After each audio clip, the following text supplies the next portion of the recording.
Hello everyone. আমি বলেছিলাম যে হাইপারটেনশনে সোডিয়ামটাকে কম, মানে নুনটাকে কম খেতে বলা হয়। তার একটাই কারণ হচ্ছে নুনে প্রচুর মাত্রা সোডিয়াম থাকে, এবং তার সাথে সাথে আমাদেরকে এটাও জানতে হবে যে দৈনন্দিন জীবনে আমরা দৈনিক এমন অনেক ভেজিটেবলস আছে, এরকম আরও অনেক খাবার আছে যেগুলো আমরা ডায়েটে ইনক্লুড করে থাকি আমরা না জেনে, যে সেই খাবারগুলোও কিন্তু সোডিয়াম প্রচুর মাত্রায় দেয়।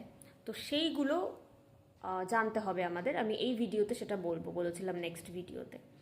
তো চলুন শুরু করা যাক। সবার প্রথমেই আসে সবজি। আমাদের রোজকার ডায়েটে সবজি একটা বড় ভূমিকা পালন করে।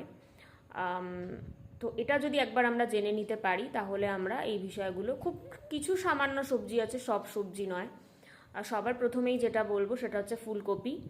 ফুলকপি তো শীতকালে আমরা অ্যাভেলেবেল পাই, এবং সেই সময়টা আমাদের ভাবতে হবে যে রোজ যেন ফুলকপিটা খাওয়া না হয়ে যায়।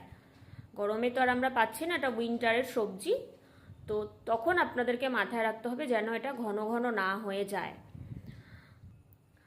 আর যেটা বলবো ফুলকপির সাথে সাথে সেটা হচ্ছে আম। কাঁচা আমেরও কিন্তু সোডিয়াম অনেকটাই বেশি থাকে, ঠিক আছে? তো সেক্ষেত্রে একটু মাথায়, বলছি না যে খাবেন না, যেন ঘন ঘন না হয়ে যায়। তাহলে কি হলো, ফুলকপি গেল, কাঁচা আম গেল, মানে ম্যাঙ্গো গ্রিন যেটা, আর হচ্ছে ওল কফি। ওল কফিরও কিন্তু সোডিয়াম যথেষ্ট হাই। আর এটা যদিও খুব একটা মানুষের বাড়িতে আসে না, আমি জানি না কে কেমন খায়।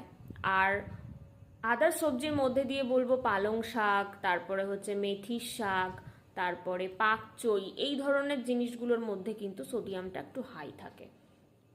তো এটা আপনি অবশ্যই খাবেন, কিন্তু ঘন ঘন যেন না হয়। আমি বারবার বলছি অবশ্যই খাবেন, ঘন ঘন যেন না হয়।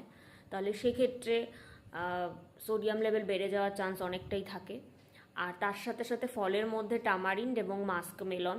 টামারিন্ড হচ্ছে তেঁতুল বা তেঁতুল জাতীয় কোনো জিনিস থাকলে সেটা একটু অ্যাভয়েড করতে হবে। সেটা হতে পারে বাইরের ফুচকা, ফুচকাতে তেঁতুলগুলা জল থাকে, এটা বুঝতেই পারছেন। এগুলো নিজেকে একটু বুদ্ধি খাটিয়ে কিন্তু করতে হবে। যে আমাকে তেঁতুল বারণ বারণ করেছে, মানে তেঁতুল যাওয়া যে কোনো খাবার যেখানে তেঁতুলটা অনেক মাত্রায় ব্যবহার হচ্ছে, সেখান থেকে আমার সোডিয়ামটা বেড়ে যাওয়ার চান্স থাকছে যদি আমি সেটা ঘন ঘন খাই। 6 মাসে 9 মাসে একবার খেলে হবে না।